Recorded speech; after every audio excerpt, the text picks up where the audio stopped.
Welcome to the Defense and Aerospace Report. I'm Vago Muradian here at the Air Force Association's annual Aerospace Cyber Conference and Trade Show on this, the 72nd anniversary of the United States Air Force. This conference outside Washington, D.C. is the #1 gathering of U.S. Air Force leaders from around the world. Our coverage here is sponsored by L3Harris and Leonardo DRS, and we're here at the General Electric stand to talk to Sean Warren, who is the Vice President and General Manager of both Mobility, wait a minute, you have a new title, Mobility and... Combat and mobility engines. Large combat and mobility engines. Obviously, 100 years of aviation, so you guys are celebrating that, so I thought I'd give you the shout out. There's some F-110 news. We can talk about that later as well. But let's talk about a program that's near and dear to your heart, certainly, and obviously every other engine maker in this hall, which is B-52. Bring us up to speed on where the program is. You and I spoke, I think, in Orlando at the Air Warfare Symposium. Where are we on the program now, and sort of what's next? Okay, great. So look, obviously B-52 is the talk of the show. We've had a lot of discussion about it. You know, we're deep into the integration study over the 6-month period there, and all of that will go into inform the RFP. The draft RFP just dropped a couple of weeks ago, which really changes the game for the competition, where we really get to see what the Air Force is going to value in the competition, and then kind of dictate how we move forward and what the requirements are for the Air Force, right? So a lot of the dialogue right now is just trying to understand more details around the requirements for the program, how they're going to value fuel burn, how they're going to value sustainment, how do you put risk around sustainment and the quality of the products that they're going to get moving forward. You know? And you guys are convinced that the CF-34 is the right answer? I think we have two great engines to go. Oh, that's right. That's right. My screw up. You do have two great engines, just like a good New Yorker. You've got all sorts of options on this. No, we have the benefit of having two engines that are right in the thrust cast to be available. You've got the CF-34, which is going to be the most proven and mature engine, 30 million hours of service, 1,600 engines in the field. We're getting 20,000 hours average time on wing for that product. So if you're really talking about proven sustainment, there's really no product that can compete with the CF-34. And then you have the Passport, which just went into service late last year, setting world records on the Global 7500, best fuel burn in its class, right? So it really comes down to what the Air Force is looking for as far as requirements and how they want to value that in the competition.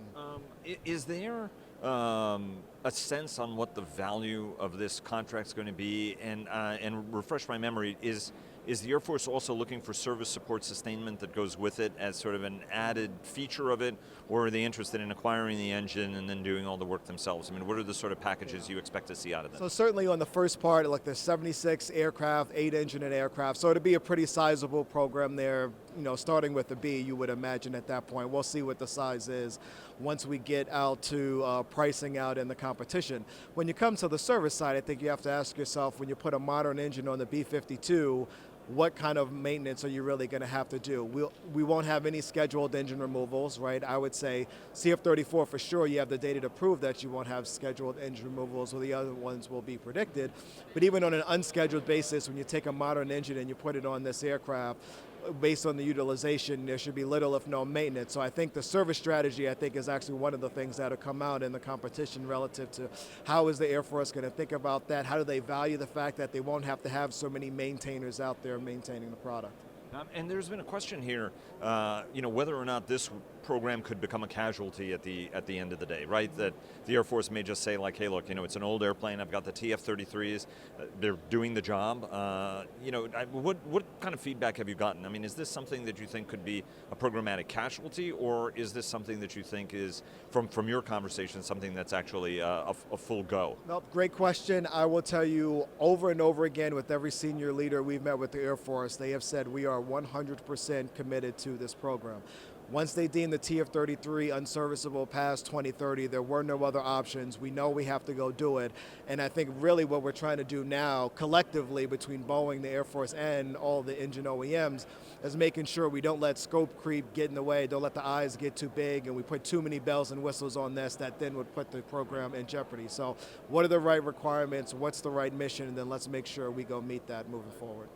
One of the engines from the great engine wars was the F-110. Obviously, the F-100 was the big engine. There was competition at the time. Hey, we should have an alternate engine source for F-16s and F-15s as well. And you guys are, in the meaty middle of that. You guys passed a big milestone. Talk to us about the milestone. Yeah, so we just celebrated 10 million hours of service on the F-110, so a big milestone for the product. Product has performed fantastic out in the field. We made a lot of investments in the product over the years with our service life extension program, leveraging some of our technology in the commercial side over into the military products, extending durability, time on wing improvements. If you go look at the F-15 and F-16s, we've actually had kind of a rebirth of the product as you see international customers buying fourth generation products and really upgrading those products there. So in the F-16 campaigns, we've had a lot of success recently with some wins. If you've read the news, you saw we were just announced as the engine in the Taiwan campaign, and hopefully the Air Force moves forward with their buy for the F-15EX, and right now we are the engine qualified on that version of the aircraft, so we'd love to go power some F-15s in the Air Force fleet as well. One quick question. I mean, General Electric, obviously, news on some of the challenges and other stuff that's happening, with the big parent company, which occasionally happens. Is any of that going down to any of the investment resources and anything you have in terms of engineering and stuff you have to do on your product line, or are you guys just full speed ahead on your course, no matter what happens up there in the broader company? No, well, if you take a look at GE Aviation as a whole, right, and you go back, look at the past 4, 5, 6 years, we kind of did a complete renewal of our commercial portfolio. You got the Passport and business jets, you've got the LEAP engine, you got GNX, you have G9X, which is actually going through qualification right now. And then you step back and you look at the military side, we're kind of going through that same rebirth or revival of our portfolio right now. So the T901 in the helicopter space, the T408, you saw the TX, or T7, I guess now, that just got announced at the show. Red Hawk, awesome name, man. I could not have picked a better name for that airplane. So you have that. So right now, there's a huge focus in the business that, hey, we're going to run that same play that we ran on commercial on the military side and invest the resources there because we see so much future growth on the side of the business. So let's talk about the century-long experience General Electric has with aviation, because you got the very, very cool pins. And I think that most people, when they think of General Electric, have a tendency of thinking about the Bell Aerocomet, America's first jet, 1942. The Brits brought Frank Whittle's, Sir Frank Whittle's jet engine. Rolls-Royce was the original contractor on it that went into the Gloucester Meteor. Talk to us about when that heritage of GE in aviation and working with the U.S. Air Force, or I should say the antecedents of the U.S. Air Force started. Yeah, so our aviation history actually goes back all the way to 1919. Our first aviation product was actually turbo supercharger. It was actually tested out at Pikes Peak, and that was really our first entry into the aviation marketplace in the military, and we fed that product into the various aircraft, and then we kind of built off that going out into Frank Whittle's product that came in the future. And I think it's extraordinary because when you look at like P-51s and other airplanes, the amount of thrust you got from the turbo supercharger was extraordinary. It was really the step change in the performance of the products that really enabled us to kind of move forward with the various versions of the aircraft. So as an aero engines guy, we just covered DSEI, and before then we went to the London Science Museum. Full shout out. If anybody is interested in aviation, go to the London Science Museum and go up to their engines display. It's unbelievable. And one of the things that it was worth getting reminded that even the Merlin engine harnessed the exhaust from the engine in order to get a couple of extra miles an hour in top speed, which I think is very, very good.